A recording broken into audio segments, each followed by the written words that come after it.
आप दासत्व स्वीकार करके प्रभु का जब भजन करेंगे तो लक्ष्मी मां है, आप उनके पुत्र हैं, वो भरपूर आपको जो कुछ चाहिए वो सब दे देंगे। लक्ष्मी मां है, जगत माता है। मूढ़ता इसीलिए कहा है कुत्र विमूढ़ आसिरे, ए विमूढ़, मूढ़ता छोड़, मां को तू कैसी भावना से देख रहा है? सब लक्ष्मीपति बनना चाहते हैं। अरे लक्ष्मीपति है, वो तो केवल श्री हरि है, दूसरा नहीं। हम सब आकांक्षा करते हैं कि लक्ष्मीपति बने। देखो अंदर से देखो, किसी कोई भाव आता है कि लक्ष्मी तो प्रभु की प्रिया है, प्रभु की प्रिय है, पत्नी है। अगर हम प्रभु का भजन करेंगे तो माता हम पर कृपा करेंगे।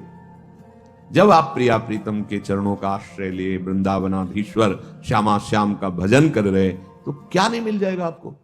बड़े सद्गुण हैं, पर भगवत चरणारविंद की शरणागति नहीं, भजन नहीं, क्या होगा इससे?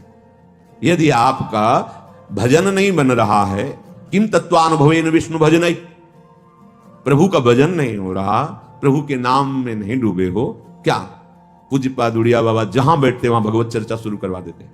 यदि प्रभु का भजन नहीं है, प्रभु का चिंतन नहीं है, प्रभु के प्रेम में नहीं डूबे हो, तो वो तत्व ज्ञान भी किस काम का?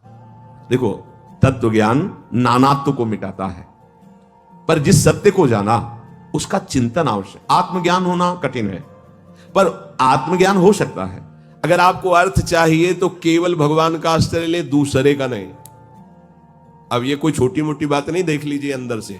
अपने बल का आश्रय नहीं, किसी दूसरे व्यक्ति का आश्रय नहीं, किसी दूसरी दैवी शक्ति का आश्रय नहीं, केवल श्री हरि का आश्रय। ऐसा ना समझो कि ये केवल कथाएं हैं। आपका जीवन स्वयं एक कथा बन जाएगा। यदि आप हरि के आश्रित हो गए तो आपका जीवन चरित्र दूसरों के लिए उदाहरण बन जाएगा। पर निष्ठा चाहिए।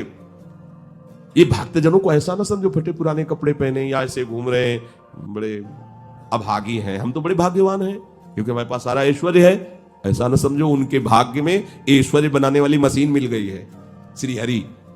वो इस ऐश्वर्य को क्या करे, श्री हरि मिल गए।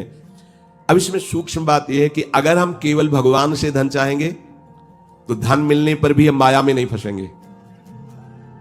जब हम स्वयं अहंकार प्रेरित होकर के कर्म करते हुए धन कमाते हैं तो उसमें आसक्ति होती है, और जब भगवान की तरफ से मिलता है तो प्रसाद भाव रहता है।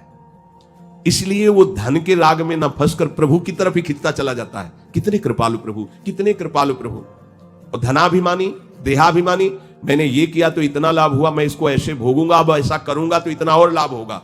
वो खिंचता चला जाता है अहंकार की तरफ, ये खिंचता चला जाता है प्रभु की तरफ। इसीलिए हमें अगर सांसारिक सुख भी चाहिए तो केवल हरि का आश्रय लें, सांसारिक दुख की निवृत्ति चाहिए तो केवल हरि का आश्रय लें, और हरि को जानना है और पाना है तो केवल हरि का आश्रय लें। वो सब साधन दे देंगे, वो सब हमको मार्ग दे देंगे, जिससे हमें उनका बोध हो जाएगा या प्रेम हो जाएगा।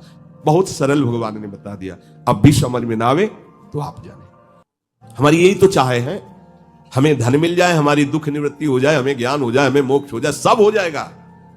केवल भगवान का आश्रय ले लो और नाम जप करो, पर गंदे आचरण मत करो।